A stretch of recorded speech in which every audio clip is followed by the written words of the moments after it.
Just let it shine through.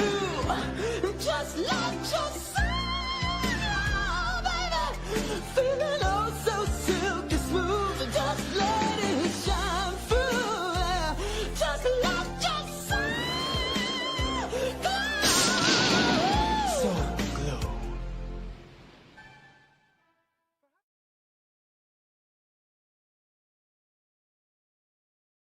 Love y'all, boys. Love you. Love you. I go to war with every single one of you, every fucking game, all right? Love you, 1-7. Here we go! 1, 2, 3, 1, 2, 3! Win!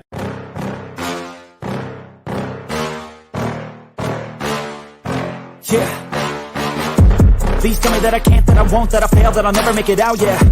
Please tell me all the bad, never good, fill my head full of every single doubt, yeah. Please say any negative thoughts, I pop off when I hear people say I cannot. I get off to the thought of proving everyone wrong, I won't stop to the top, so you better back off and get lost. I'ma stay loud, stay proud, never running out, never heading south. I'll be spreading out, call it word of mouth, can't put me down, I'll be getting loud. You can have me douse, not what I'm about, have your fucking cloud. It be raining now, I keep making sound, go another round, bitch I'm legend bound, can't stop me now.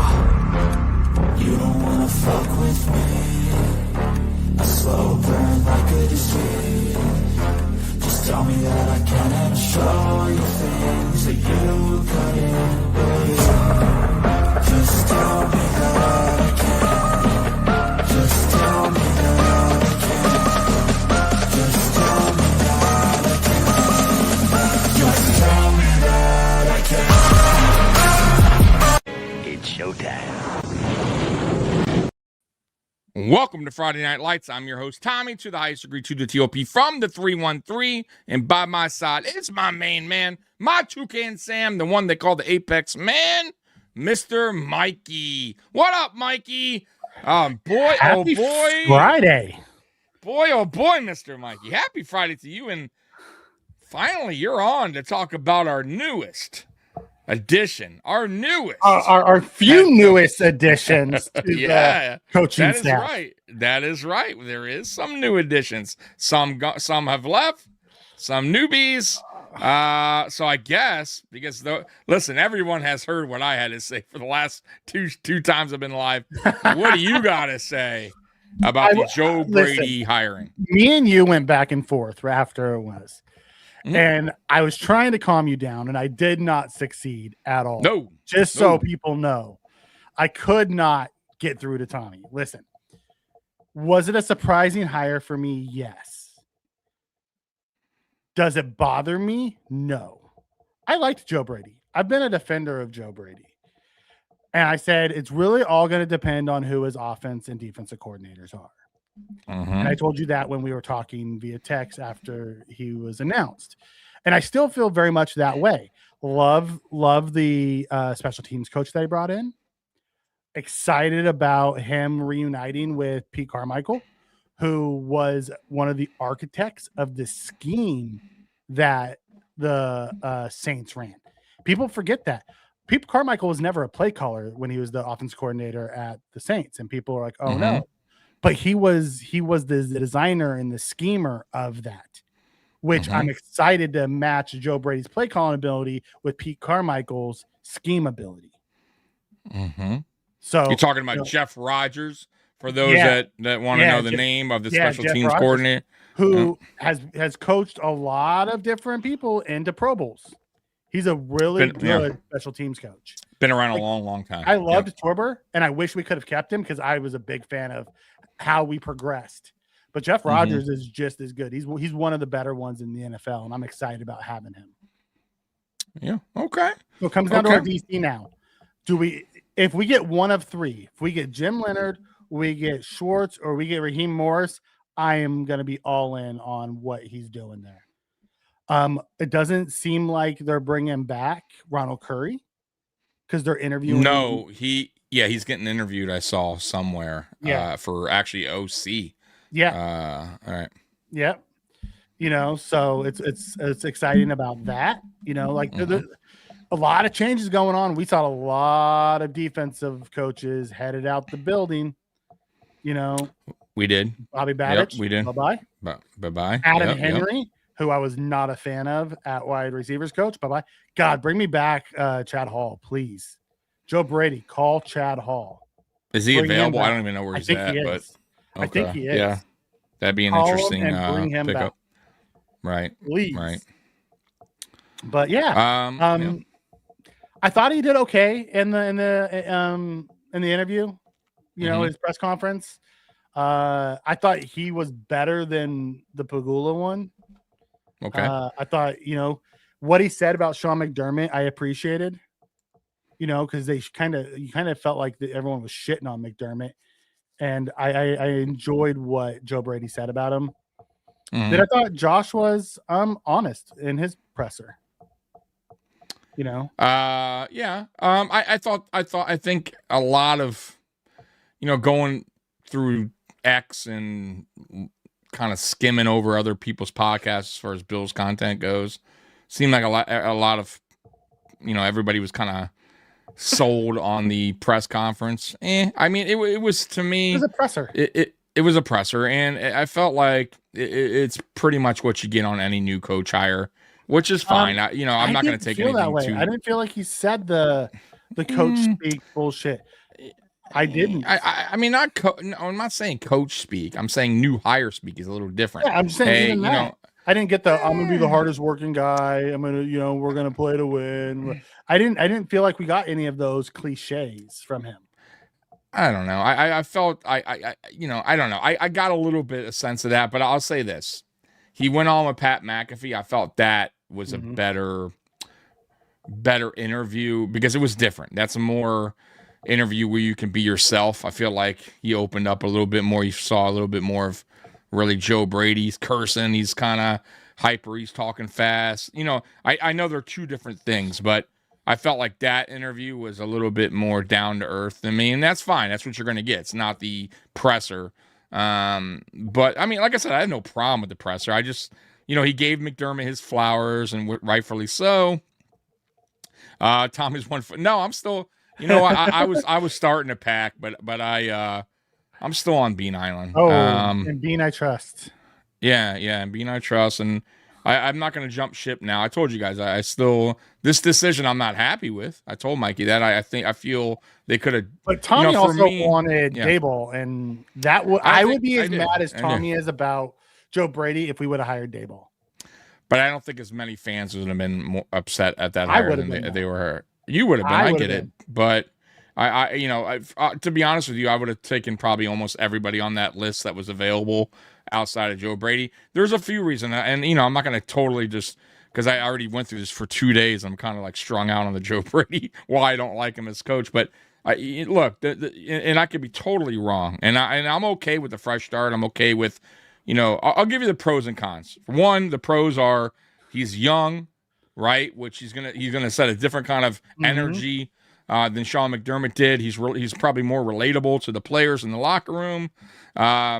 He's a familiar face already. He kind of knows what Josh likes to do, knows what James Cook, knows the offensive line. He's very familiar already with players, what they like to do and comfortability, right? So it was also an easy transition from McDermott to Brady, so that's always a good thing, right? So the players are kind of, they're on board with it a little bit more than they would maybe a new guy that's coming in and kind of being, maybe he's more stern or, maybe he's doing things they don't like off the riff. So there is positives. Like I said, there's some pros to this. Also, the fact that, he's going to get with Beane and they're going to work together. I like that rather than McDermott kind of running the show. He seems like he's going to, be more of a guy that's not doing a tug of war, possibly with drafting and free agency. So I like that. And then also, obviously offensive minded, right? We've been saying that we want an offensive minded head coach. And that might be my number one, right? Yeah. Now the cons are the things that really concern me are one, I didn't care too much for his play calling. Right, this, right? I thought he was very predictable. I thought he ran its kind of vanilla offense at times. Come to find out that Cromer was calling most of the run design plays where we were actually really good at. Odd. Yeah, but So it came was out. Cromer the one that was running it up the gut on first down every fucking play? It then possibly so, but either Like way, that's our run odd. game was better, and we ran a lot. So We were I'm just pointing that out. We were killing Joe Brady for the We first were. down run calls. Yeah, I get But it. what So that tells was me is McDermott had his hand in the pot saying run it on this play. So Yeah, so he I'm knew with you. who was actually calling the play, if that's Right. truly the case. Yep.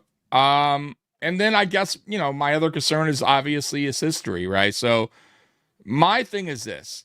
Oh, and him calling plays now. So I don't really care for that on a first-year young head coach. I feel like that's a lot of responsibility year one. Even Sean McDermott didn't call plays right away. He took a little while to call plays down the stretch. He did it after Frazier had left, right? Then he had the 1 year, and then he gave it back to Babbage, or gave it to Babbage the following year, and he made him DC. So year one, a lot of pressure. Let's be real. There's a lot of pressure on Joe Brady year one already, right? Because if you don't make the playoffs, right, oh my God, right? People are going to be like, what the, right? A lot of pressure. Then two, he's going to be calling plays on top. So like I would have preferred, to be honest with you, he go out and get himself an OC that they can relate to, that calls the plays, right? And he doesn't have to have that worry about calling plays and being a head coach, because being a head coach is more about the offense, the defense, the special team. You got a lot going on, right?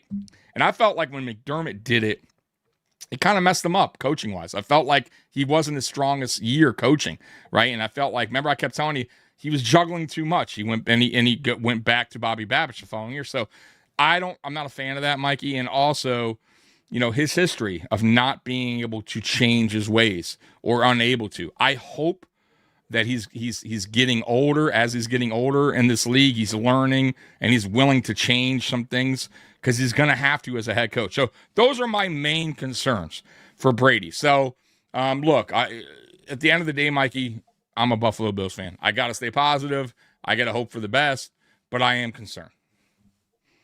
It sounded to me like Cromer designed the run plays, but didn't actually call them.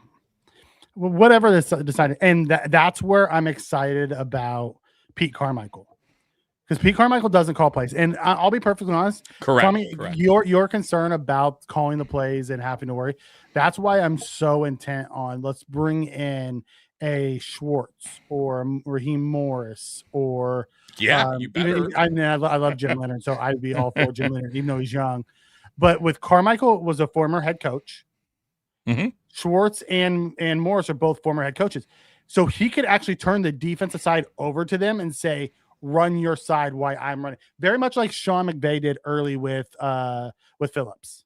He can if that happens. If that that's happens. what I'm saying. That's right. It's a big if. That's why I said the DC is going to be a big part of what we do, because if Joe Brady can focus on the offense and let the defense coordinator run the defense, still be the head coach, and Pete Carmichael's building the game plans and doing all those type of things like he did for Sean Payton for all those years and help scheme and all that, where he just got to call plays. I think it's going to take a lot of that play calling piece away from what he would have to do if he was like the offensive coordinator head coach. He's not the offensive coordinator head coach. He's the play caller head coach. Very much like Shanahan or a bunch of those types. So I'm excited about the new phase. I get that people aren't excited about Brady because it feels like it's just status quo. We want to kind of clean house is what people were expecting. Right. But this is what we have. And we got a young offensive play caller who we wanted to pair with Josh. And let's see what happens. I think McDermott had more say in that offense than anybody wants to think. And you're going to see a different style of Bills offense this year. Yeah.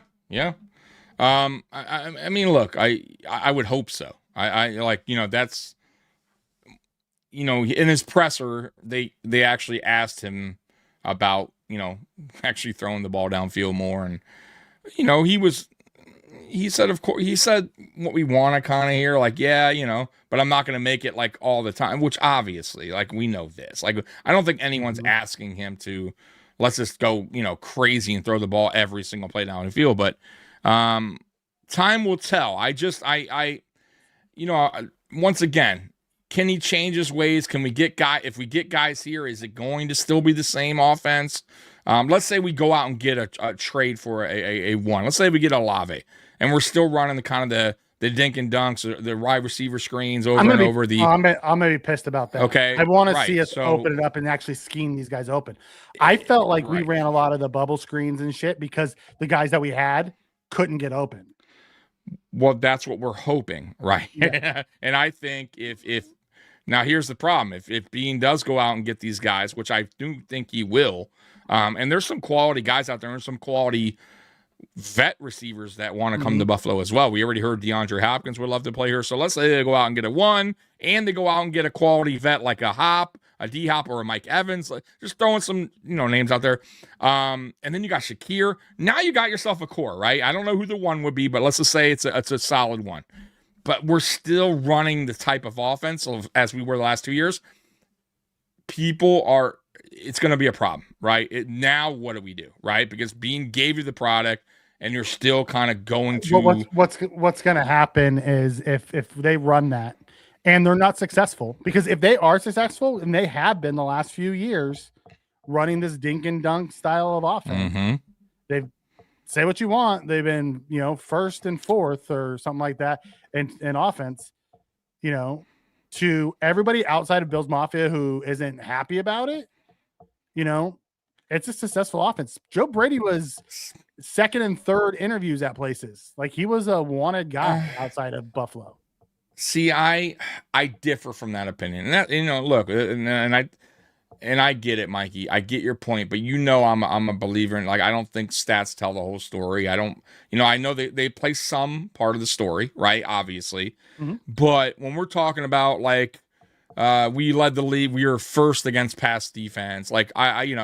I don't truly believe that. I don't think we were the best corners in the NFL. We were the best pass defense. I don't, even though it says we were. I've seen better teams play a better pass defense. That's just throwing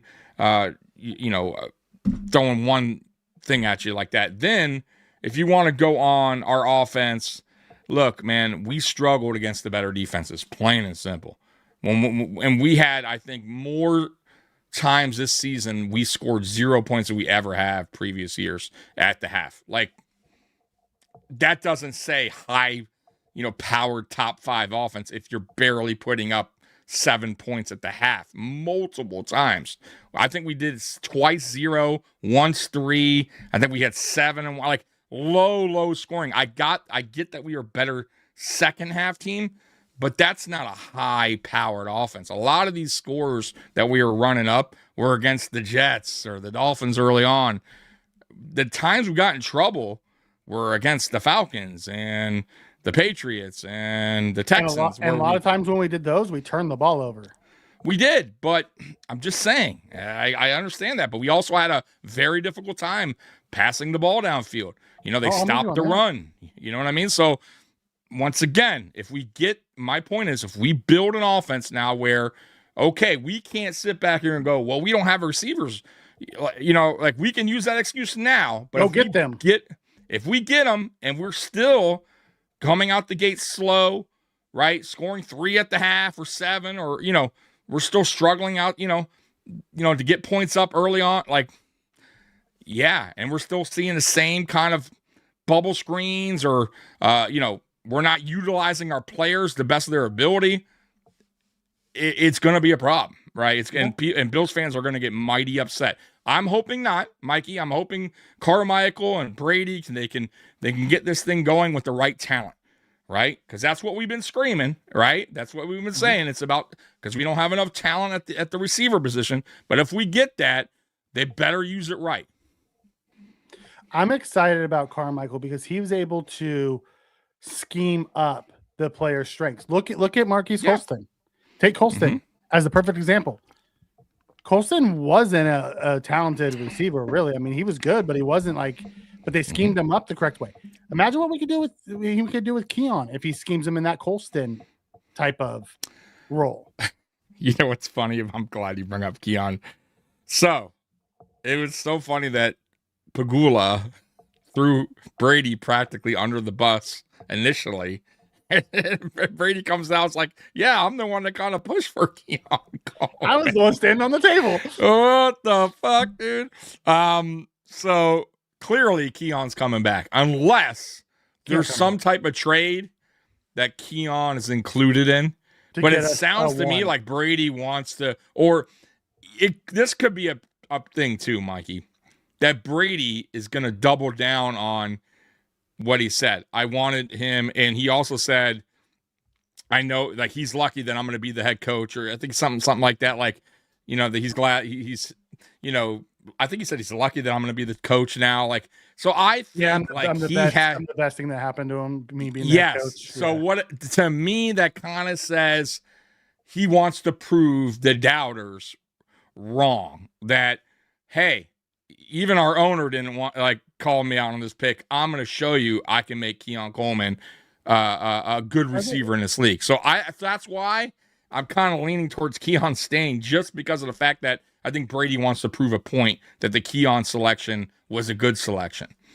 You know what I mean? I also think he feels like whatever McDermott's fingers in the pot were, he had a different plan for Keon, and McDermott didn't like it. So he went, you go with what the head coach says. The more I listen to the way he's talking about how he can do things, I have a feeling that we're going to see a different style of offense. I hope you're right. In the middle of the year, that I felt like this was a McDermott style of offense. 1970s, ground and pound, didn't open up, because when we had to open up late in games, we did. I get it. So I'll say this on that, and that's a great point. I'll say this.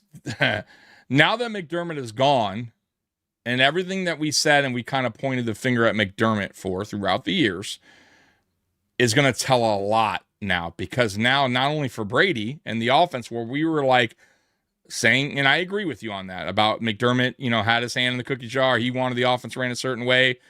The OC has to, pretty much do what the coach, wants them to do, unless they're going to, fight back and forth like a Dable McDermott. And then you also got Brandon Beane, right? Now you also got the Brandon Beane situation, where now it's no longer McBean, it's Brandon Beane.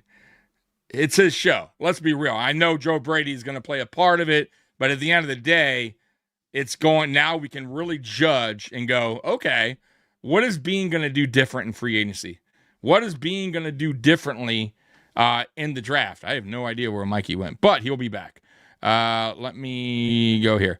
And I'll get to say your comments while he's gone. So Tommy and Mikey, I want y'all's opinion. Let's just say this. Upcoming season, we finally get weapons, but the offense still seems basic.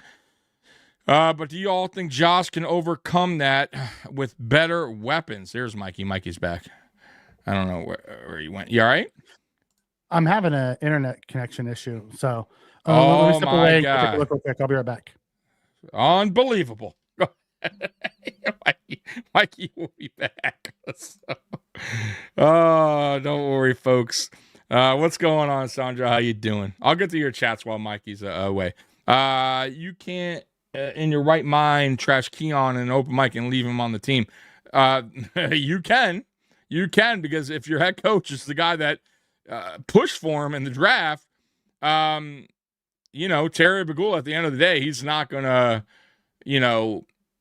overpower or wanna now, tell the new head coach what to do for the most part.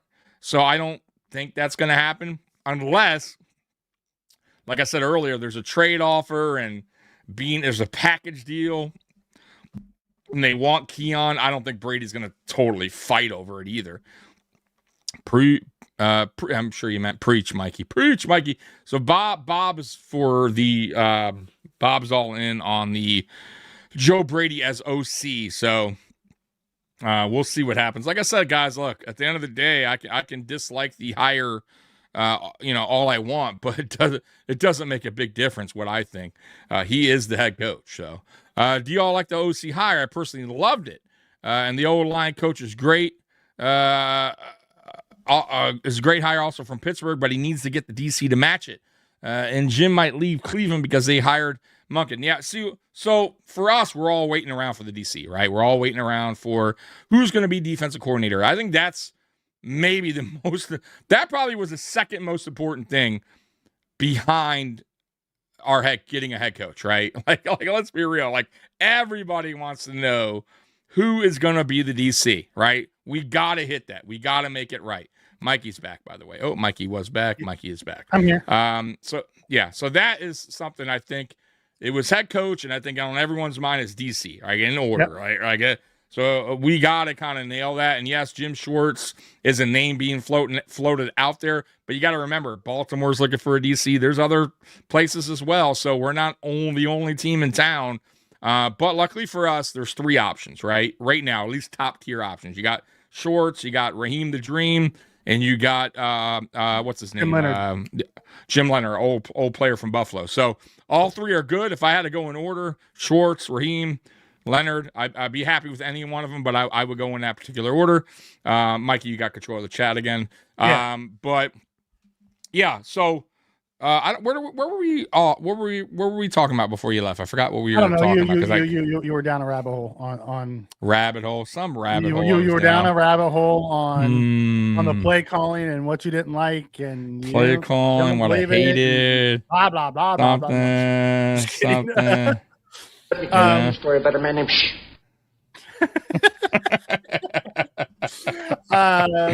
Did you hit this one already?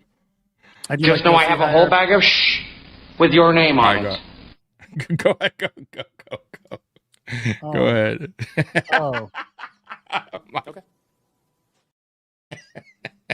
You want to play that game? We can play that game.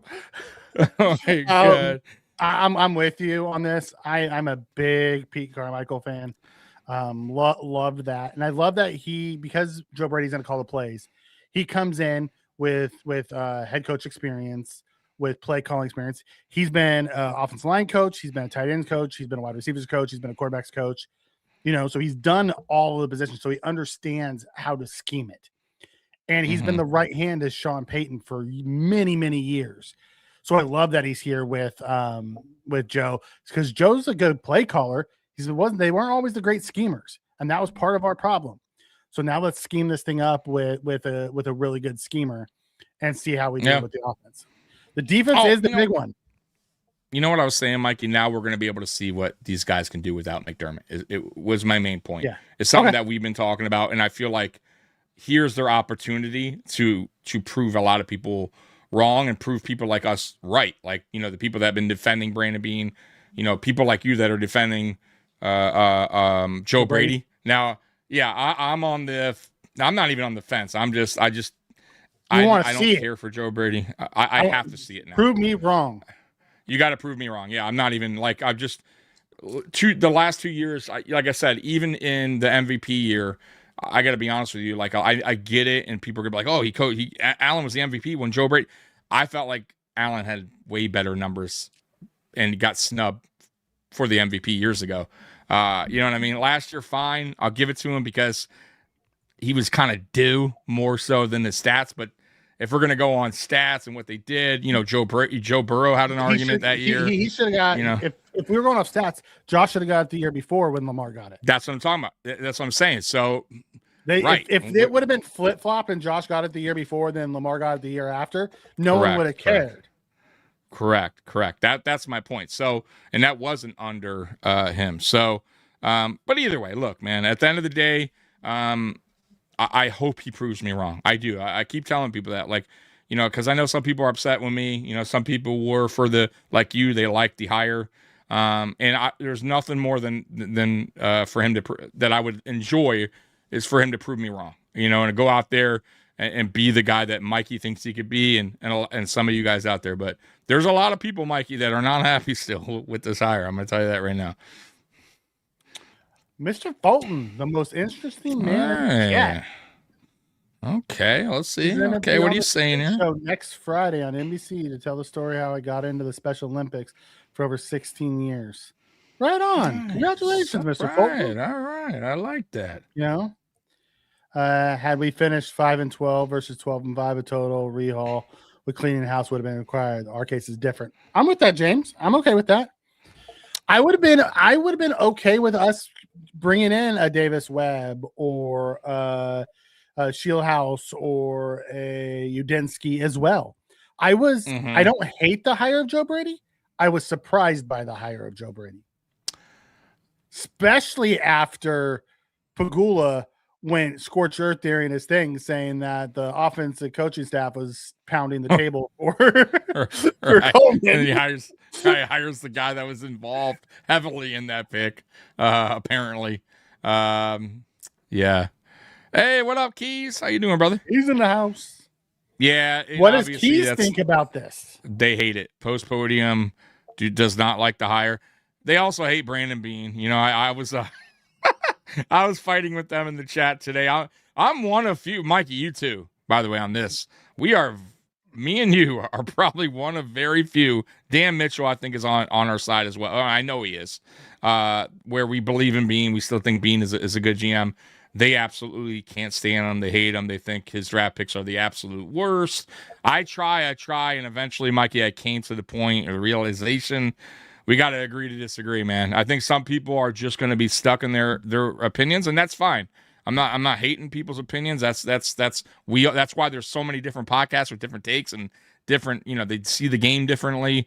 I just see what he's done here way differently than some people that think he's done a poor job. I don't think he's done a poor job. Do I think he's done a great job or he's A+ GM? He's the best. He never makes mistakes. No, I never said that.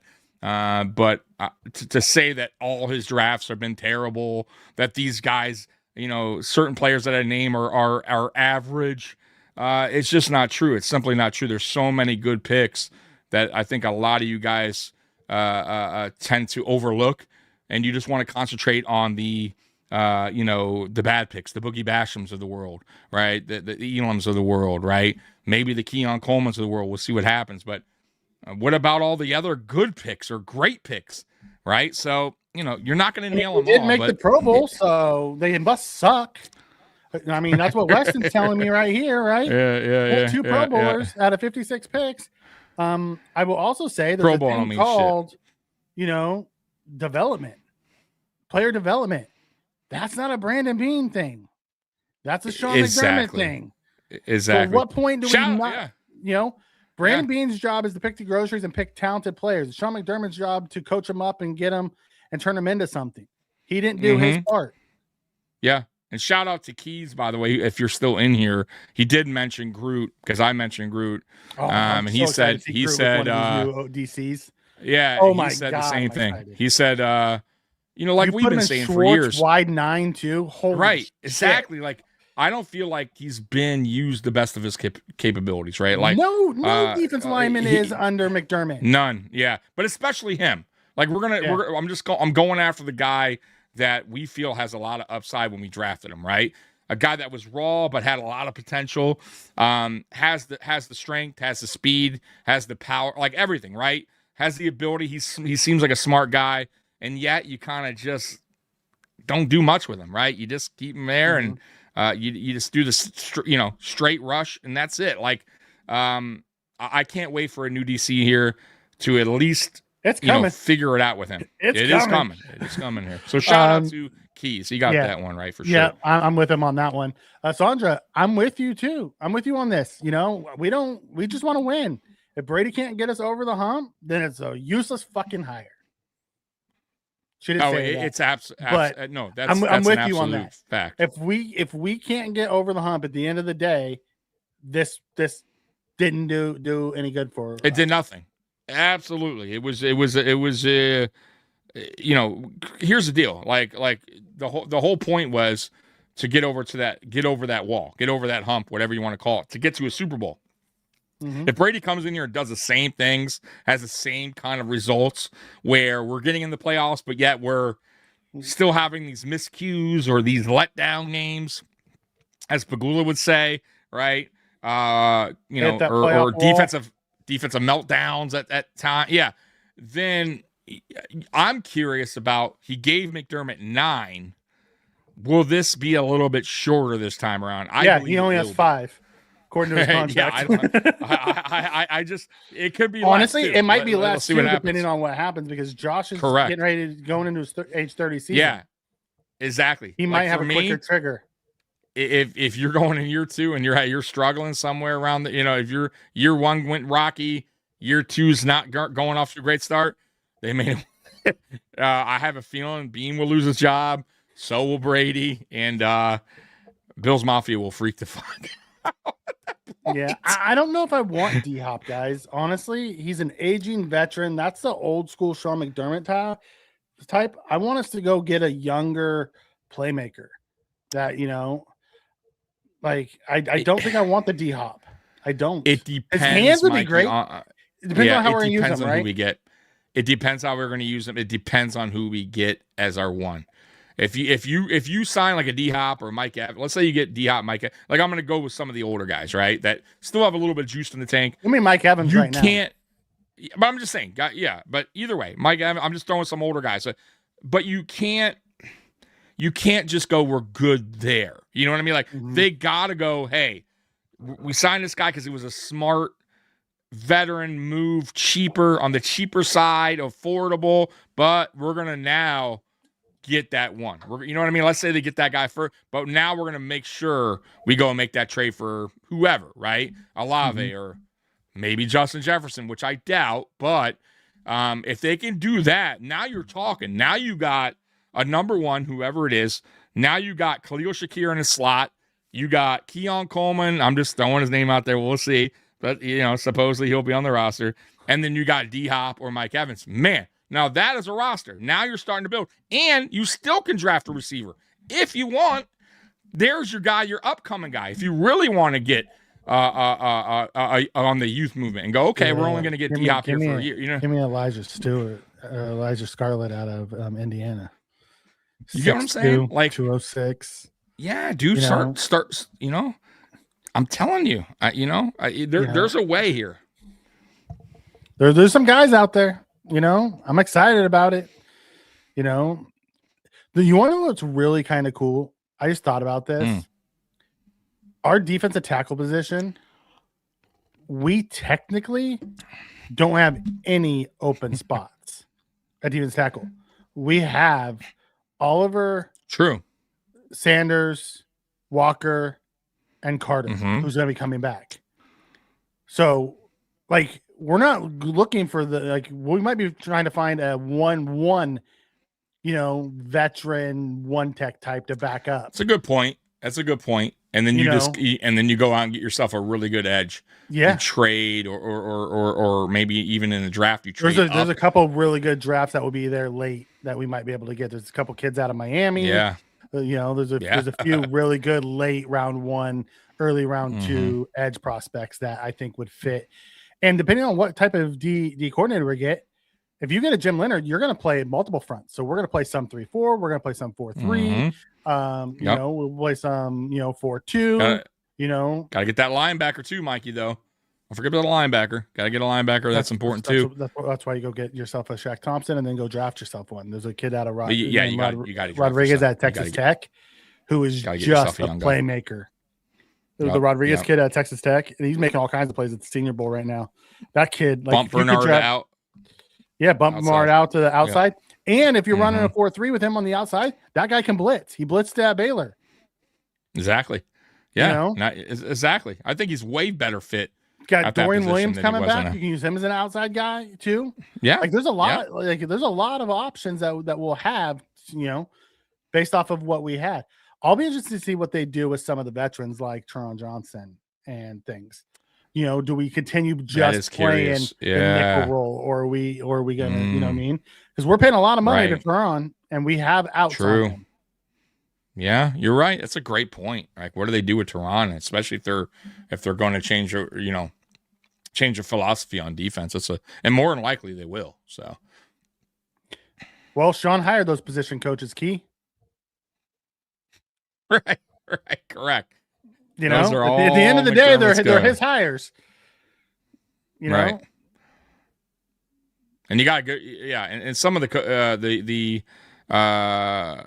coaching staff was not good. They weren't doing their job here. Some were.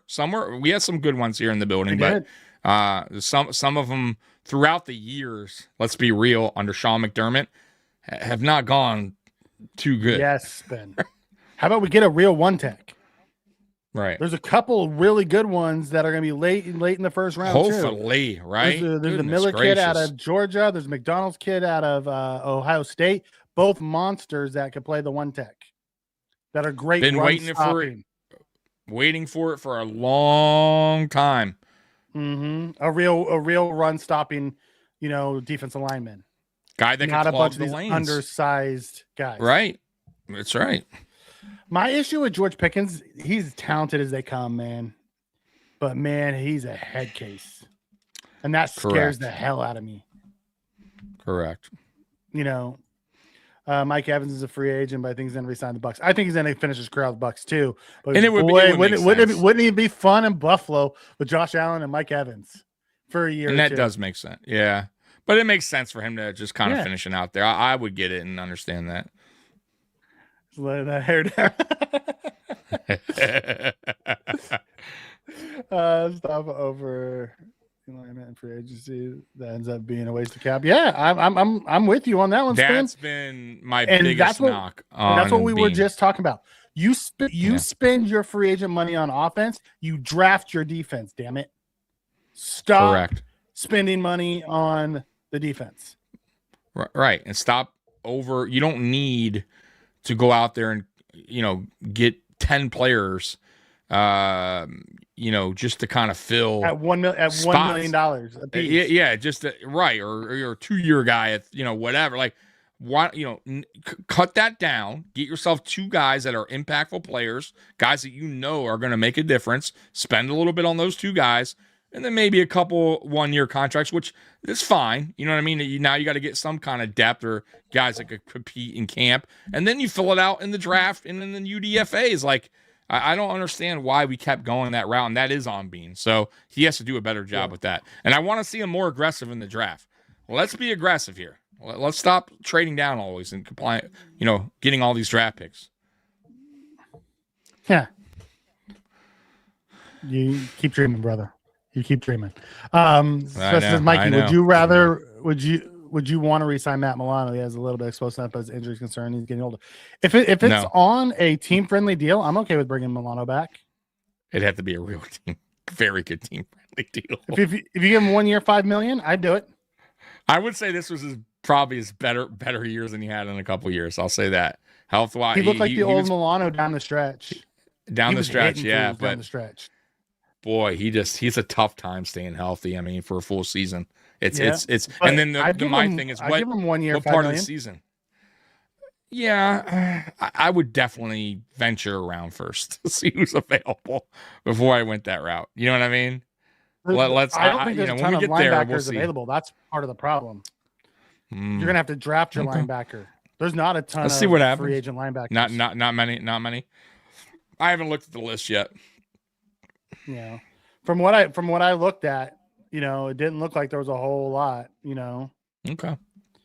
Podcast, why is now the time to realistically have a chance of getting one tech? Yeah, this is the time, especially if you're going to get a DC in here who likes the big bodies.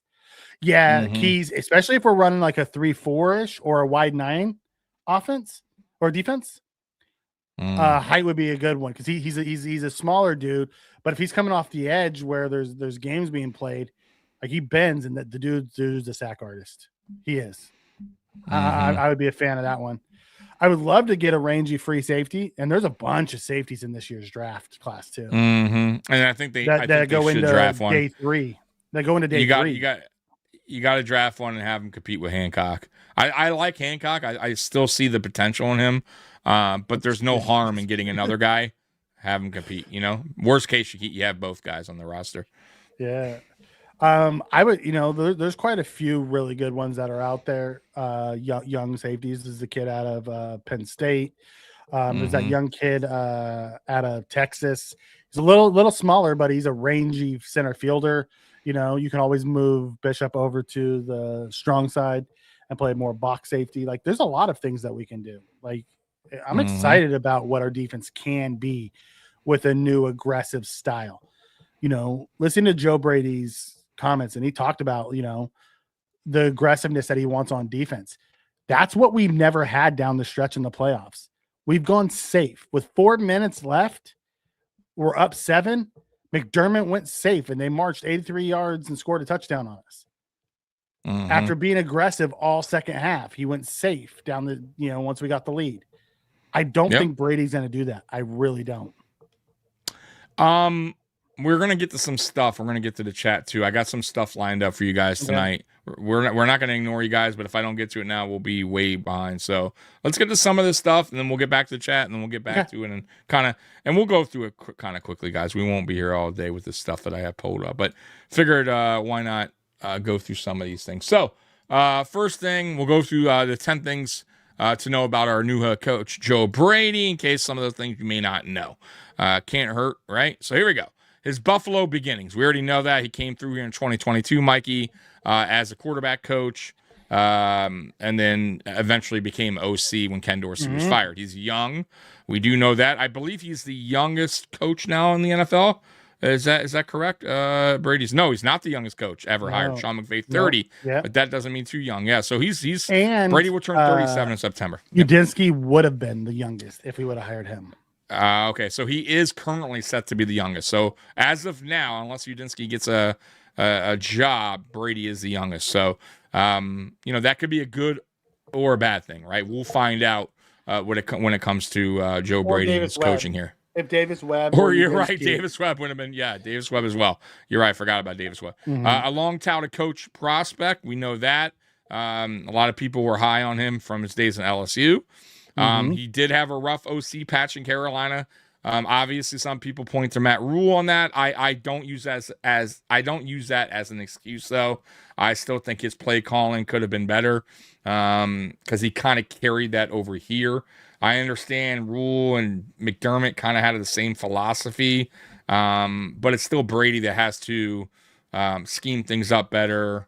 Not be so predictable at times. So a little bit is that on him as well. So I'm not going to give him a total pass there because of the Rule situation. Recent numbers for Bills offense. Here's the recent numbers if you guys want to know. 2023, he was 7th in the league in rushing. Pass, he was 8th overall. And points, he was 4th in 2024. And that's when he took over for Ken Dorsey, by the way, in 2023. 2024, 9th in rush, 9th in passing, and 10th overall on points. In 2025, he was 1st in the rush, pass 15th. We want to see that better. And 4th overall in points. He shares alma mater with McDermott. So, yes, they went to the same. What's up with us and getting William and Mary guys here all the time? Right? Mikey? Oh, my God. Buffalo keeps a commodity. While Brady sticks in Buffalo, he's very likely could have ended up in, Vegas. There was rumors he got, I think, interviewed twice there, if I'm not mistaken. Yeah, he was a finalist for that job. Yep. His GOAT is Drew Brees. He loved Drew Brees. He worked with him and when he was in New Orleans. He likes The Office, so he's a work junkie. Who gives a shit if he likes The Office? Yeah, I don't know. I don't like The Office. I said work junkie. I meant The Office show. But he supposedly is a work junkie. He likes basketball shorts, apparently, he said. Baseball guy who cares if he's a baseball guy. And that's it. There's your 10 things about Joe Brady. So some of those I could care less about. Heaven forbid Tommy doesn't get his Bills wire time. You got it. Yeah, they have some good articles, man, and it's easy to feed off some of their stuff.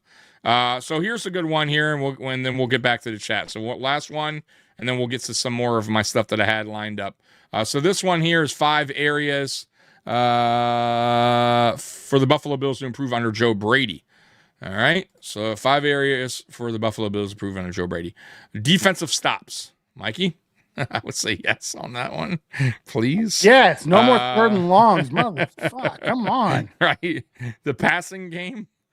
I think we can all agree on that one. Inconsistency and penalties. Yep, I'm with that. Developing Josh Allen. Does he need to be developed at this point? I would say no. I don't agree with Josh that. Really, has another level to him. I do know that. but I think it's going Right. to take, the inconsistencies and developing the passing game to get Josh to that next level. Yeah, I guess. I mean, but you're talking about, as far as his developing. I mean, Not I get what you're developing saying, Josh. but I think he's all. Yeah, I don't know about that. Next level standard, which obviously Super Bowl, Yeah. and that's it. So those are the 5 things. So I agree with all that as Yeah. far as what they had to say, and we'll get back to chat now, All so right. we don't get too far behind. Tron Johnson's too small. We need a bigger, younger, more athletic defensive backs. I think Tron's best days are behind him. Hard to disagree with what I've seen from Tron the last 2 years. Really hard. And he's starting to get nicked up a bunch more again, too. He was healthy for a few years, was like second team all pro, and then back to being nicked up. Tommy Mikey, do you actually think it was better to hire Joe Brady just because if we hired a coach from outside, it would have been hard to hire a coaching staff? Brady at least knows the system, maybe, or knows the players, or he probably was still. No. I don't think that has to do with anything. I like the Joe Brady hire because I wanted to get a young offensive-minded coach. I think the difference between Joe Brady and some of the other ones, I think if we hired Davis Webb, who was my first choice, Brian Daboll comes with Davis Webb. I think that Brian Daboll's our offense coordinator right now. I really do believe that.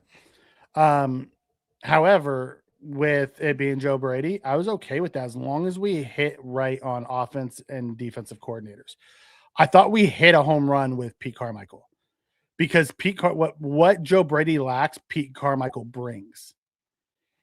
Pete Carmichael also is an offensive coordinator who isn't going to be looking for a head coaching job. So those two are going to be together for a while. You know what I mean? I'm with that. Yeah. I like that piece of it. It's gonna be the defensive guy. That's why I either want Morris or I want Shorts, really, because if Jim Leonard comes in here and he tears it up, he's gonna get a head coaching job and we're gonna be looking for someone new. Morris is a 2-time head coach, probably not gonna get a new one. He could be our Spagnuolo or Schwartz. Either one of those guys could be our next Spagnuolo. Bring either one of those guys in here and I'm good. Yeah.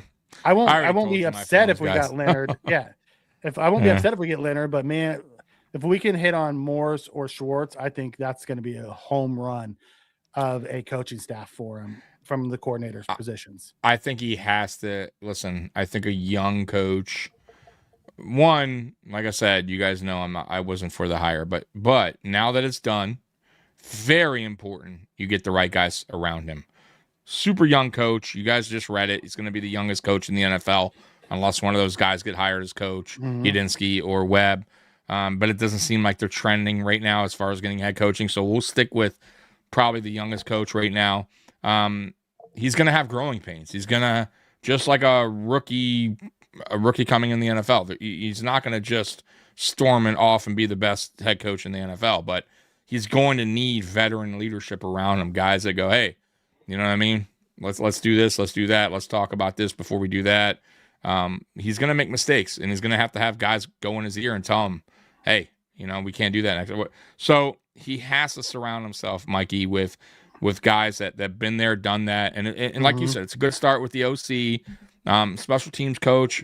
I'm cool with that. Offensive line coach, I've heard good and I've heard bad. So I'm just going to leave it at, I don't know much about him. I got to do more homework on him, to be honest with you. But the DC, for me, he has to get it right. He has to get it right. If he winds up bringing really a no-name in here, or a guy that's kind of been bouncing around the league, you know what I mean, or a guy that's an assistant, he hasn't really first time as a defensive coordinator, it's going to be shaky. I'm not going to lie. Jim Leonard's the only one that I would take. That's a first-time defense coordinator. That's the only guy that is because he was a defense coordinator at Wisconsin, and I loved what he did at Wisconsin. And he's been a coordinator under Sean Payton, or a pass game coordinator for the last couple of years, and he's aggressive as hell. There's a lot of upside to him. Yes. So I'm with you, but if I have my choice, like I said, I think Schwartz would be the ultimate, and Raheem, right? Raheem, either one of those guys. Because they've both been head coaches so too. Much. Both been head coaches. I love what Raheem did with the Falcons this year and how he fixed their pass rush. Whew. You saw it against us. You bring that to Buffalo, and they did it to everybody. Right. That's You what I'm saying. know? But you saw it firsthand when we played them. I mean, that Yeah. team was just ultra aggressive. So I'm with you. Like, And he that's went what I with said. those skinnier defensive ends and still got, oh yeah. Give me I want a I'd be guy okay. to come here like, give me a dude, Beane. yes. Get those two guys that know what they got already in the room, meaning they come in day one and go, okay, I got Groot, I got that, okay, maybe I can't deal with Tehran, right? Maybe this guy's not going to fit. Let's go ahead and talk to Beane. Let's go ahead and maybe we do what we got to do, right? To get rid of him, cut him, trade him, whatever. And here's the draft coming up. Here's free agents. That's why I keep telling you guys, like, me and Mikey have been putting this in your ear for years. When we get if we ever had a chance to get a new head coach here in Buffalo, we almost promise or guaranteed almost that Beane is going to go out there and get the guys that are going to fit that guy's scheme. Guys are going to fit what they want. It's not going to just go out there and get another, McDermott type of player. It's going to be guys that fit their scheme, their vision. And that's why we're saying, you're going to see a different type of draft. You're going to see different type of free agents come through this building. And if it's not, then you know what? You're going to come back here and say, Tommy, Mikey, you were a dumbass. Why do you want Beane? You're a Island? dumbass. Burn exactly. it down. Right. Why you kept blaming McDermott, right? Mikey and Tommy, right? The whole time it was Beane. And I'll go, hey, it is what it is. But right now, I don't believe that. Okay. So we're going to find out. We're going to find out real soon. We're getting behind. All right. Yeah, let's do that. Trade Dwayne and Curtis Samuel for Jim Schwartz. I would do that in a freaking heartbeat. Carter, and Sam will get out. I would send both of them for him. Absolutely. Yeah, they can have him. Tommy will never leave out his favorite co-host, even if it means Mikey having to take a back seat. It's because Bill's Wire doesn't talk back to him, and I do. They shut the fuck up. I believe in JB. He'll be. I'm with you, Sammy. I like the hire. I'm excited about it. It's gonna, if he nails the defensive coordinator, I will feel so much better. Dawkins is heavy on penalties. He's going to have to get that under control. He kills us at times. Hey, spin. The fuck up. Shut the fuck up. Shut the fuck up. Yes, please. Can we let Josh throw the ball and not just throw it on 3rd and long like it is in overtime versus Denver? Josh had to throw it on 3rd and 9 and 3rd and 11. Yes, exactly. How about we run a play action on 1st down? What if we schemed guys up to actually get open? That'd be beautiful too. Yeah, and that's where Pete Carmichael comes. And that's where Pete Carmichael comes into play. I'm telling you, Tommy, when you start looking into his background, chat GPT, Pete Carmichael's coaching career. All right. Let me pull that while you're looking at chat. Chat GPT, it'll talk about it. As long as Joe Brady, as long as Joe's last name is Brady, the Brady doing this. So, whatever. I don't talk about New England. Fuck those guys. The question is, if Joe Brady was the OC in Seattle with that defense, you think they'd be in Super Bowl? Yes, I do think they'd be in Super Bowl if Joe Brady was the offensive coordinator with that offense. With Seattle? Yeah. I don't know. I do. I'm not gonna. I don't. I have no idea yet. I haven't seen Joe Brady in the NFL have any type of offense that was anything but what I've seen, which is very vanilla at times and very predictable. So he has do me to a prove, favor, Chad. Listen, this year he has to prove me. He has to, Mike. I'm sorry. Do me a What has favor, he done? Stop leaving open-ended Joe Brady questions for Tommy. I don't know how many ways Tommy can say I don't trust him. Stop leaving open-ended Joe Brady questions for Tommy. I really don't. Please. Sorry. That's almost like talking about McDermott. Do you think he's a good coach? Tommy's going to go on his diatribe. You better believe it. I believe Joe Brady ain't going to be like Sean. It's my way or the highway. I think Joe Brady's going to listen to his OCs a lot. I think he's going to listen to everybody. I think he's going to listen to his players. I think he's going to listen to his coaches. Joe Brady seems like the type that takes in all the information and then makes this the best decision he can. It's the reason why, if you listen to what they said in the press conference about what Josh's role was, Josh's role wasn't in there to pick a head coach. Josh's role was in there to discuss from a player's perspective. He was the conduit to what for Beane and Pagula from the player's perspective. He asked questions and said, what are we going to do about things that had to do with the locker room? And then he stepped out and Beane and Pagula made their decision. But I like it, you know. By the way, it does seem like players got over it pretty quickly. Kind of like I said they would. I told you that players, you know, they understand. Like Josh Allen, everyone's so concerned about Josh Allen. I'm like, dude's going to get over it pretty quickly. Trust me. He's going to be on board with whoever we hired. And especially it was Joe Brady, or even Brian Dable. He would have been there right there in the front. Same thing, trust me. But because it was Joe Brady, I think it'll feel like a couple more players actually wind up showing up at that presser, by the way. Like, I think Josh would have been there regardless, Mikey. But I think since it was Joe, you saw a guy, you know, a couple more players in it, you know, there at the press conference. So, rooting their boy on. You saw a bunch of them, and you saw some defensive guys there too, which was cool. That's what I'm saying. Yeah. So clearly, there's some kind of respect there. You know, they have some love for the guys. So, Renaissance Gunman says, "I would absolutely lose my damn mind if we got Shorts. He instantly makes the team better. The one thing the Bills have had trouble with getting the quarterback. Short specialized in that. Him and Morris, both of those guys specialize in that. I would be okay with either one of those dudes. Yep. Give me Schwartz or Morris, please. Jim Leonard, I'd be good with because that guy's just seems like he's gonna be special, but he's gonna be a head coach. I do wonder though, Mikey, on the Schwartz thing, if him and Pagula have maybe a bad history. We don't know. I haven't heard anything, but he was here prior, and I think he wanted the head coaching. But he wasn't with Pagula. No, but when he got let go, when Rex Ryan or whatever moved on from, didn't he want like an opportunity to coach? I could swear he did here, and we didn't give it to him when Rex Ryan was. I could swear he was like wanted to. I thought something. I could be wrong on that, but hopefully they had a good history. Is what I'm saying. Because hopefully, wasn't his brother here when Rex Ryan got let go? Wasn't it Rob that was here? His last year. Yeah, but his first year was with Rex Ryan. Yeah, and then he left to go somewhere else. Then he wanted. I think he got let go, didn't he? Rob Ryan. I think Rex let him go. I could be wrong on. Yeah, I think that's what happened, right? Yeah. So when Rex got let go, they let Rob go as well, and then they promoted Lynn. Yeah. So interesting, and then I think Lynn winded up being our interim, right, for the rest of the year that year. Give me Raheem Morris. I watched him completely revamp that entire Falcons pass rush in 2 years. Give me that right now. You know, I'll take him today. I believe the line coach learned from under Cromer. He did.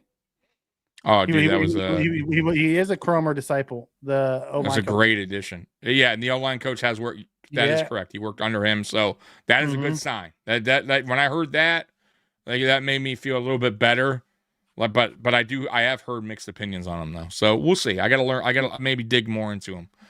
I've seen people do tape breakdown on him. He teaches the same philosophy that Cromer teaches. Okay. You know, and things like that. Maybe we keep Austin Gunn, who was our assistant. I know he's taking interviews, but if we can keep him, then we have two Cromer style disciples under, in that room, and I'd be good with that. We did keep our strength and conditioning coach, which not feeling that, to be honest with you, though. I do wonder if that was more a McDermott, because Beane came out with some weird statement. Did you read that about the strength and conditioning coach and the training staff and all them? There was self-inflicted or whatever. Yeah, like they said a lot of it because there were certain guys that they were suggesting sit down, and McDermott was like, no. Right. So I wonder if that was a little. Is the reports that are coming out? McDermott was pushing guys farther than they should have been, is what the report. Right, and he didn't want. Right, it was almost he didn't want to mention his name. Yeah, but that's what he was pointing. Where he was. There were reporters mention the name, saying that. Right. But he didn't want to. He was just kind of like maybe kind of hinting towards it, like, "Hey, you write the article. I'm just gonna kind of throw this out there, but I'm not gonna mention names." We'll see. I think they had like 3 or 4 on their offensive line or on the defense line, but how many do we have on our defensive line? Right now we have 2. You drafted another one. Now you have 3. You have the same amount that they had. Correct. I mean, they had higher picks, obviously. But Yeah. you go look at Raheem Morris's track record. It's very much like Jim Schwartz's track record. He always has a really aggressive, sack the quarterback type of defense. Yeah. And by the way, if you build a great coaching staff, you got about 2 years with them. Like realistically, especially if you're a good team, a Super Bowl winning team, or even a playoff team that gets far in the playoffs, usually those guys get plucked, right? OCs and DCs. So it is what it is. Unless we get Schwartz, we probably got 2 years with him. How'd I forget about Hoyt? You put Morris or Schwartz with Hoyt. Oh, that's too? right. Oh my God. But Hoyt's coming back a little bit later. But yeah, you'll probably miss the first 4 games, I think, right? Somewhere around there, maybe 4 to 6. Yeah. Depending on his, how fast he gets through at rehab. But yeah, I'm excited. I'm excited about we're going down a new path. It's not the same that we've been going through every year. I think I'm most excited that it's going to be done from a change our defensive philosophy. And we now have a head coach that's an offensive head coach. So, Beane's going to be looking to help get more offensive talent on that side of the ball because he's going to go with what Joe Brady wants. Yep. You pay the offense in free agency, you draft the defense. Although I don't mind you drafting a receiver every year. Yep. Guys, by the way, too, before we move on with chat, we're going to continue with the chat right now. But the other thing we're going to cover tonight is the salary cap, right? Some ways we can clear it up.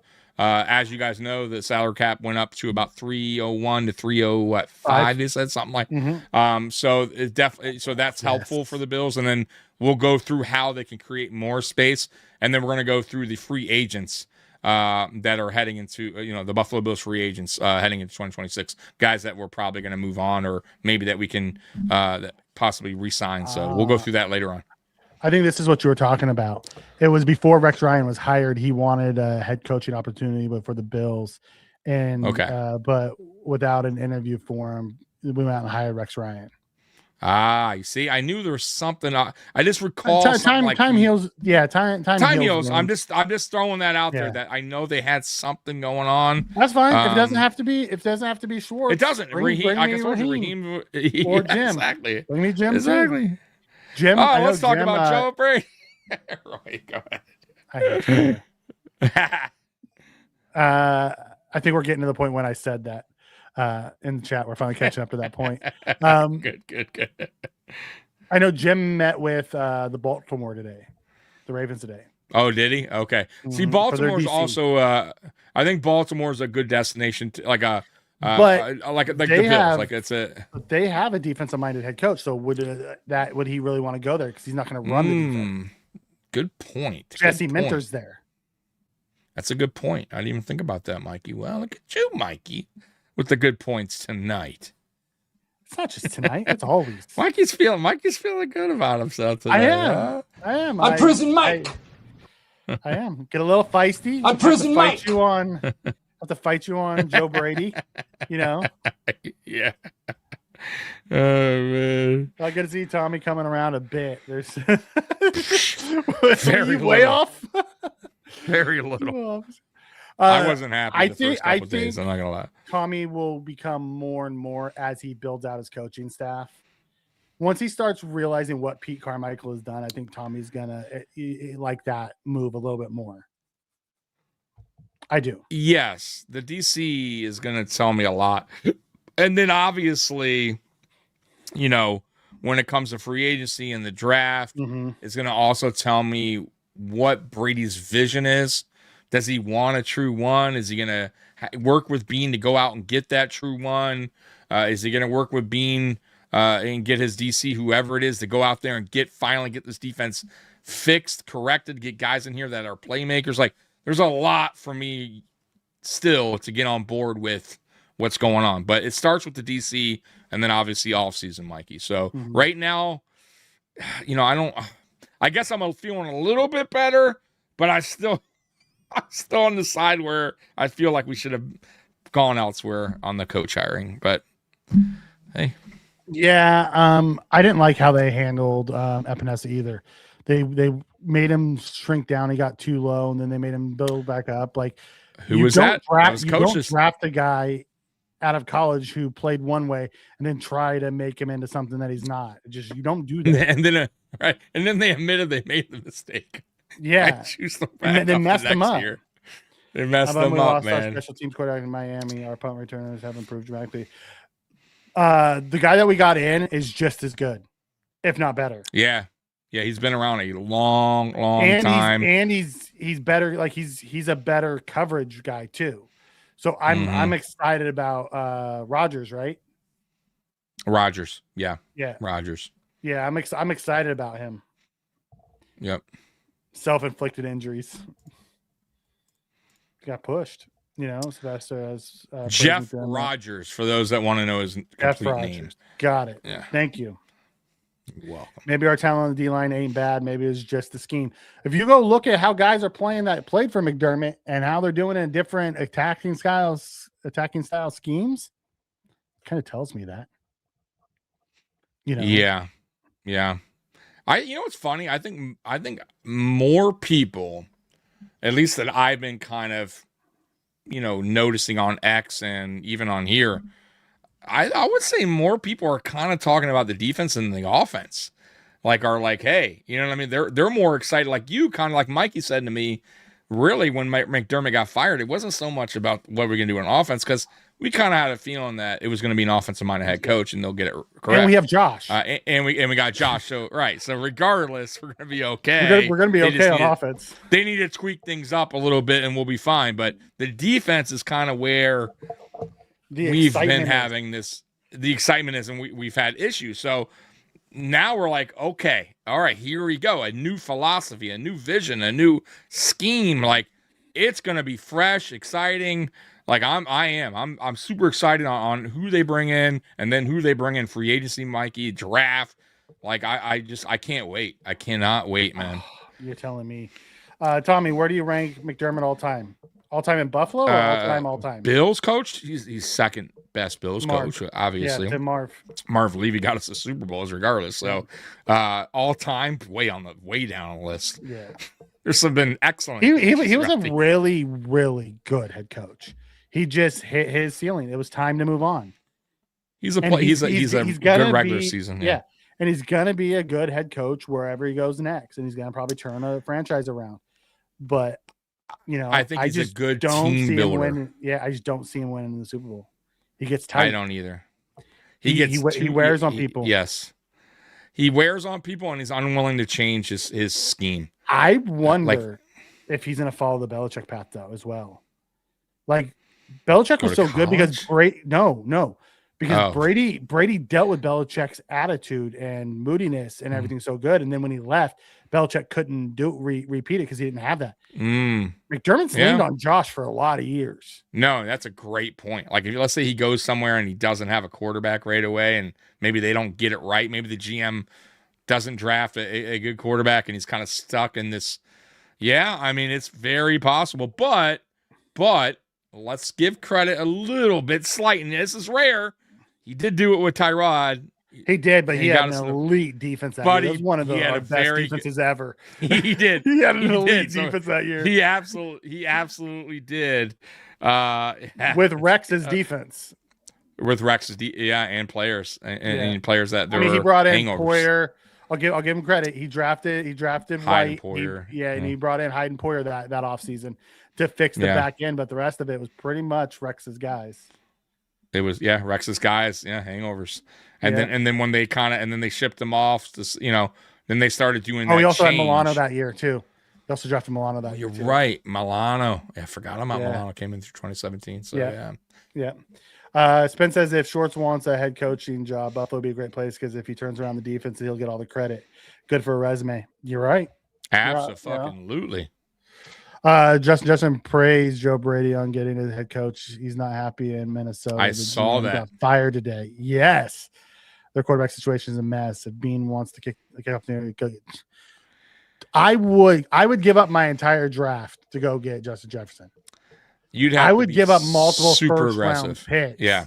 I give up multiple first round picks to go get Justin Jefferson. I don't know about the whole draft, but I'd Ricky Williams that shit. I wouldn't, but I'll tell you what I would do. I would give them multiple first for sure, because I think that's what it would take. Yeah. Because you got to remember, 2 or 3. They're getting late. Yeah, they're getting a late first round. They're not dumb. It's gonna be 2 or 3. Right? If we were a bad team, they're getting top 5. Then fine, you give them 1, maybe 2. But I think you might have to give them.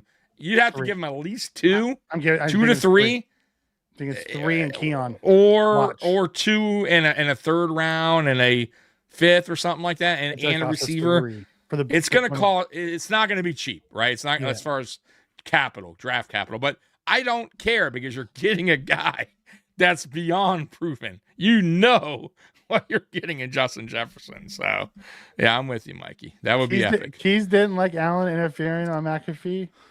The official no. Oh yeah. See, I okay. It's funny because Beane did it to him too. Right, but Keys. So I don't.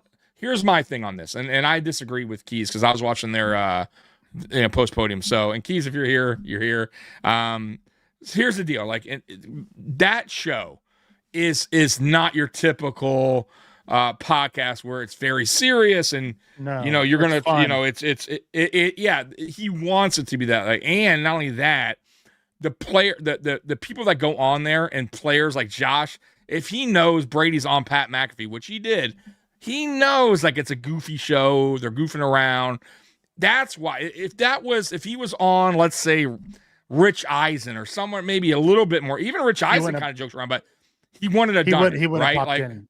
It was exactly, McAfee, that's why he did it. NFL Network or something like ESPN, right? Like right, because it was Pat McAfee, and even Beane has a relationship with Pat McAfee. He's been on there multiple times. So for them, they knew the guy. Like it's a joking atmosphere.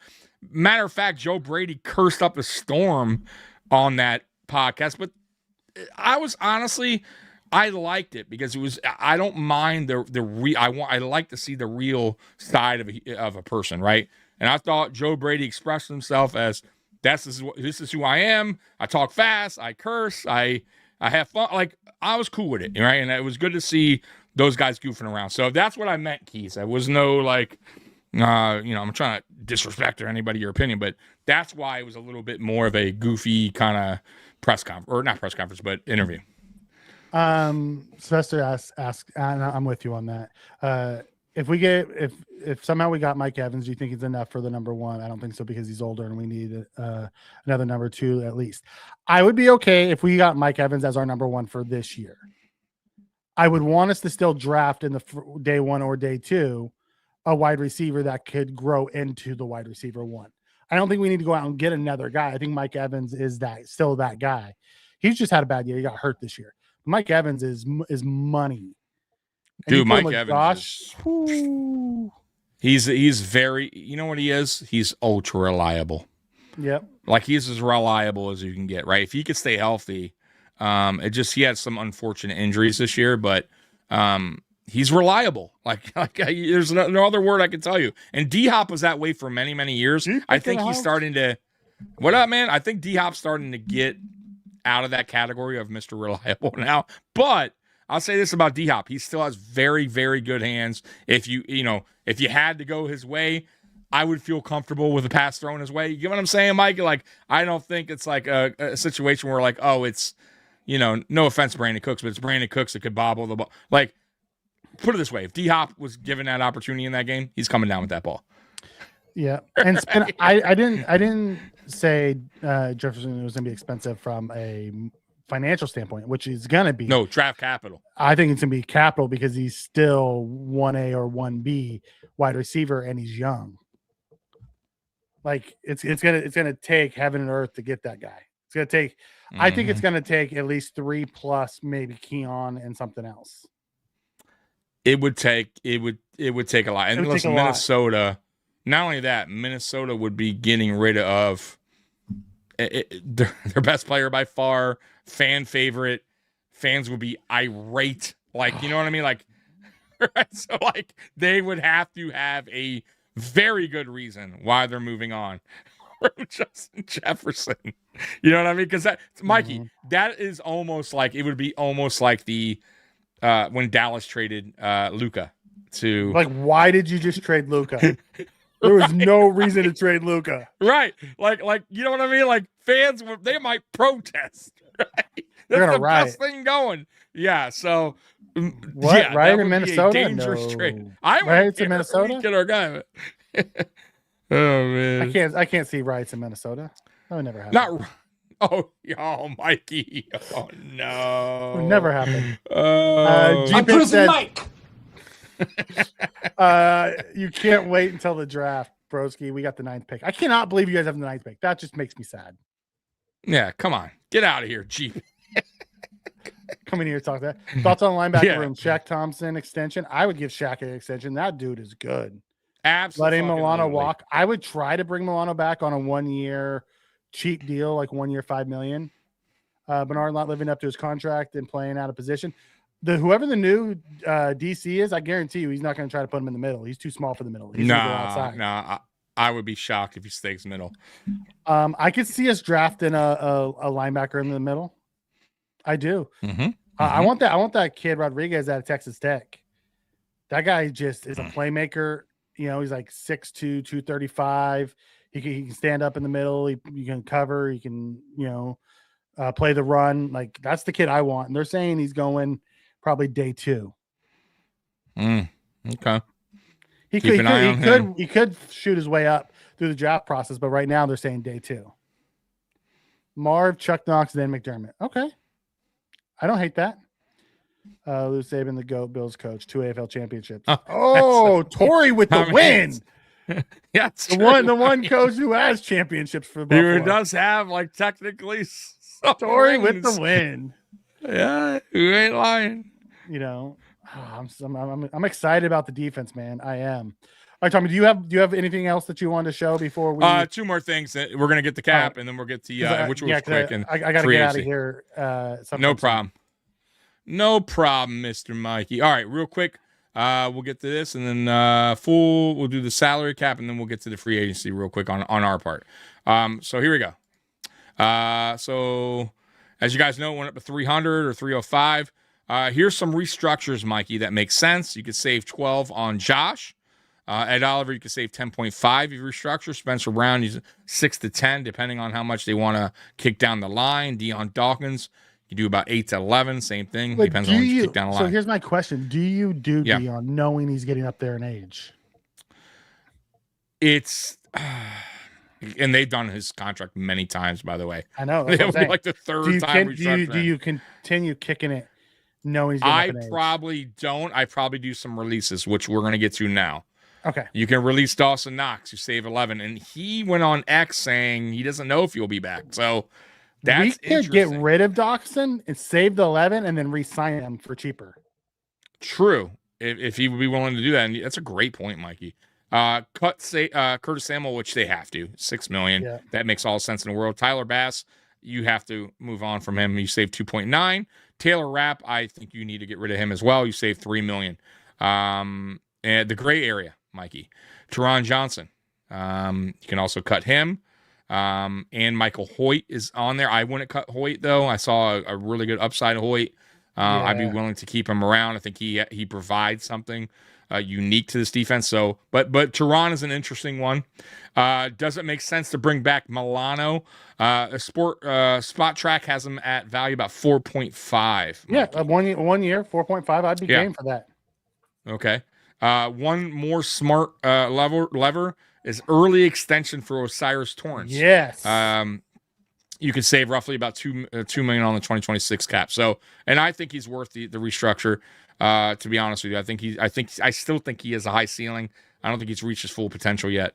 And the big question: the Bills could approach $50 million in available cap. I think it's going to be about 54 minimum to about 60.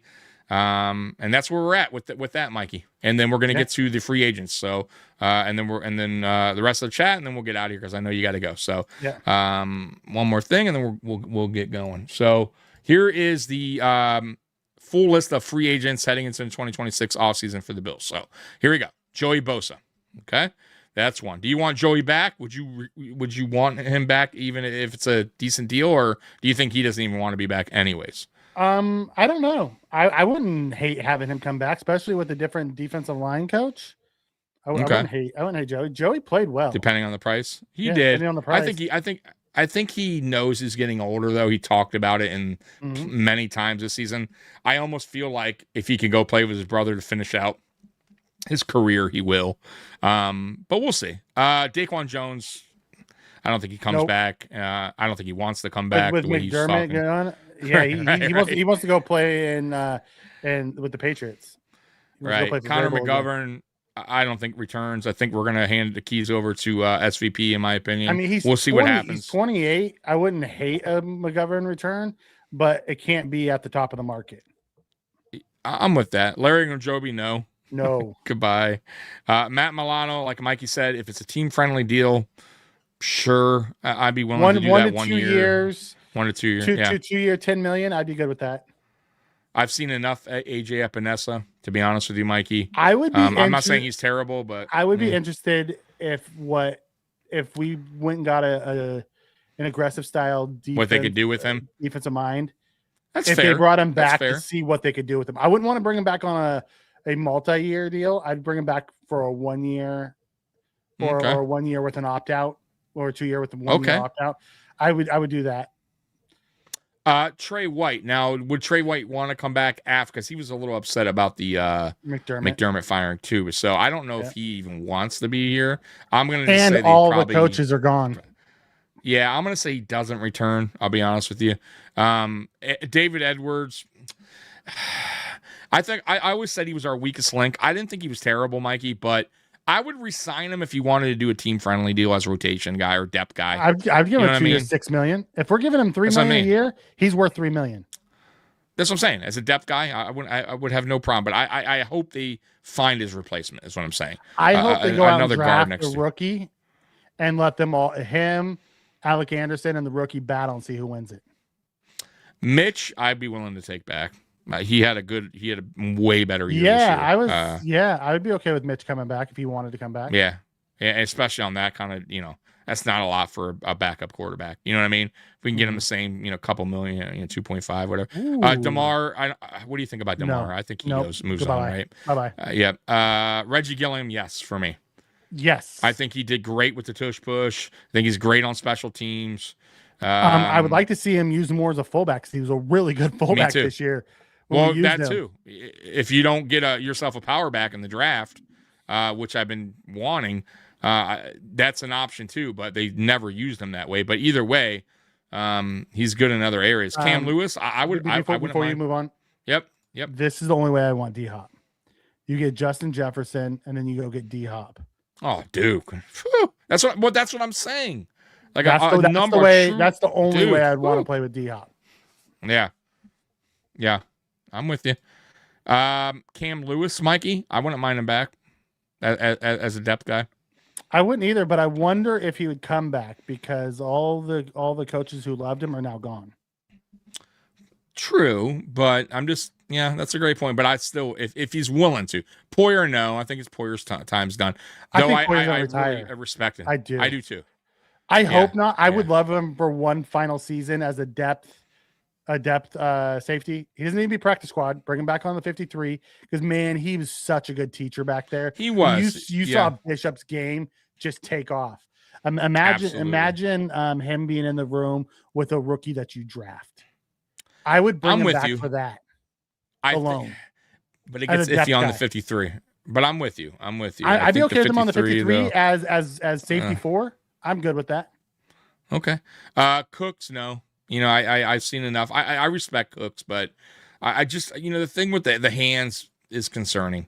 He just, every pass he caught here, he bobbled around. Like, it never seemed like, I don't know what the deal was with his hands, but I rather pass. Prater, no. I think he's going to retire. and shout out to Prater, by the way. Prater came in and did his job. He did his job. He absolutely did. He missed a couple, but dude, for his age to come in where he was going to retire, I think he was money and clutch. He was clutch. Yeah, dude. Like, came up clutch. I had no problem with Prater. Shout out to Prater for what he did this season. Drilled a 50 in the playoffs when we needed it. Yeah, you're right. And he drilled it. We're dead on. So we game on the line in the division. Good to take us to overtime. Yeah. Nuts. He was nuts. Yeah. Dead middle. You know what we haven't done yet, Mikey, and we will maybe when you return.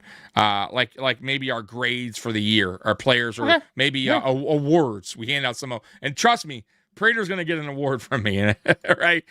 He's deserving of one. Shaq Thompson's another guy that's going to probably get an award from me.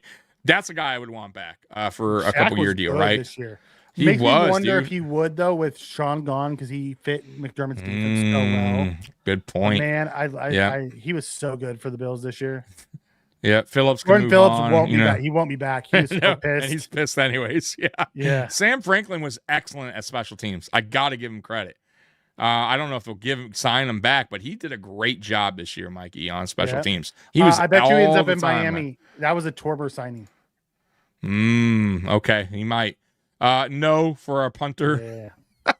I no offense, he did okay. Keys likes but, that. Keys likes my Rodriguez. Talk about does he? The Okay. linebacker. Okay, Rodriguez. Keys. Yeah. Yeah, Keys knows his college football, man. He knows his guys. He scouts very well. Gabe Davis will not even be playing, by the way. Before you move on, D-Pick, I will be pissed if either one of those guys is on the board when you're selecting at 9. If Downs or Bain is on the board at 9, the NFL has done fucked up. If they give Kansas City you ain't either getting one Bain. of those guys. Bain's a top 5, I think. You guys will if have he to slips move up any, into it'll top maybe 5. 7. Yeah, dude, he's an absolute beast, bro. I would be shocked if he went past 5, dude. Like that, he's that good. He's highly recommended on his top 5. Brian Thomas Jr. is not a free agent. He's a rookie. No, he's still on. Yeah, I think it's his 3rd year, right? He's going to his if I'm not mistaken. Yeah, same as Keon. Yeah, he still has time. Matter of fact, he has 2 more years after 3 years total. 3, 4, and 5. Yeah, he's there a while. Where am I at, Mikey? Gabe Davis, no. I think he's borderline retiring. I think Darnell Savage, fuck no. I've seen enough Savage. Here's some restricted. Alec Anderson. I think he comes back. I'd bring him back. I like him. And he can play any position he too. can on play the all line. 5. Yeah, he can play all 5. Yeah, he's the ideal. Yeah. Know who he is? He's the new Ryan Bates. Yeah, that's a great one, Mikey. Yeah, and he gets along with everyone too. Like, he has an attitude about him. Like I like him, high energy guy. What do you think about RVD? I would bring him back. I like. He's also a guy that I can move around the line. Yeah. Played both tackle and that's spots, it, Mikey. And he played well at both tackle spots. He did. I thought he did. He did fine. So that's it for that's all I got for tonight. All right. I'm just trying to get through some of these. Yeah, no problem. Bring back Tommy's favorite Tyler Bass. I feel bad for the guy because he's not a bad guy, bro. But it's just he lost it, and then he got hurt, and just draft kicker in the draft, bro. Do you think the Chiefs would really take a running back at 9 though? Jeremiah Love is a stud though. Who do they got now? Good one too. Because they missed on their last couple running backs they drafted, right? They don't have anybody. So they have Hunt back, who they've been leaning on, and then they have they had the rookie who actually played down the stretch, who actually did pretty good for them. And then they had Pacheco, who it was really good until he broke his leg, and then he just was never the same. Hunt is one of those guys, Mikey, that was is just a guy that's reliable.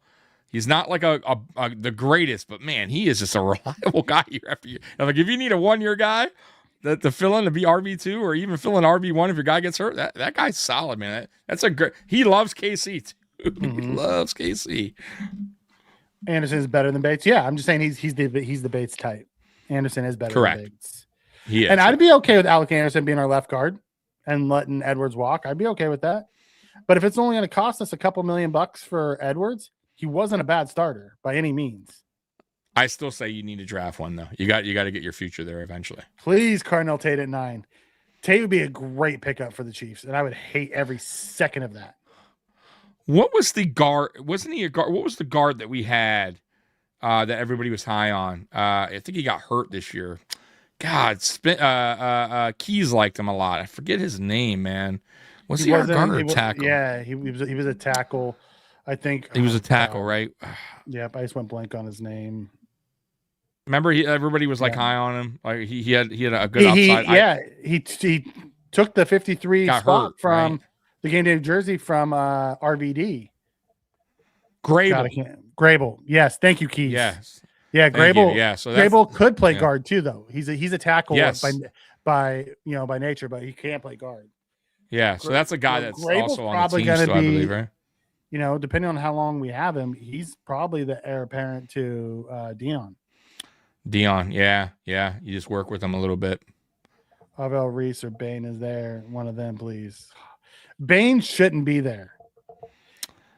It would be crazy, If bro. Bain was there would at be 9, people reaching. that's the messed up thing, like the Eagles getting Carter at 9. Right. There would be a few teams that would have to reach at that point for like a quarterback that shouldn't be there, or maybe a receiver that maybe they could have got down the line. So I highly doubt. But anyways, guys, we're gonna get out here a little bit early. Mikey has to go. Mikey's gonna be off for a week.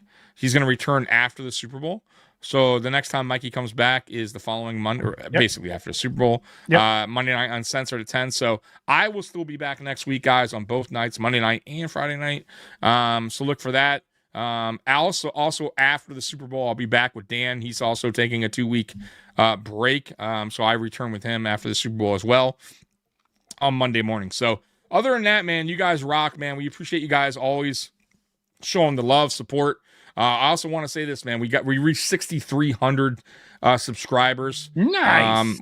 Yeah, man. So our channel has been really growing as of late.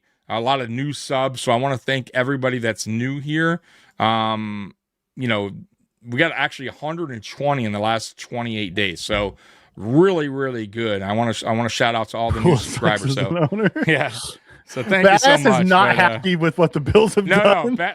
Badass is still pissed. You know what I mean? He's hard to get it in.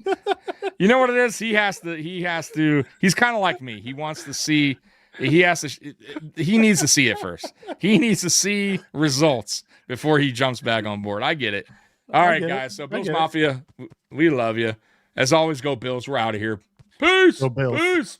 Go Bills. Just let your soul glow. Just let it shine through.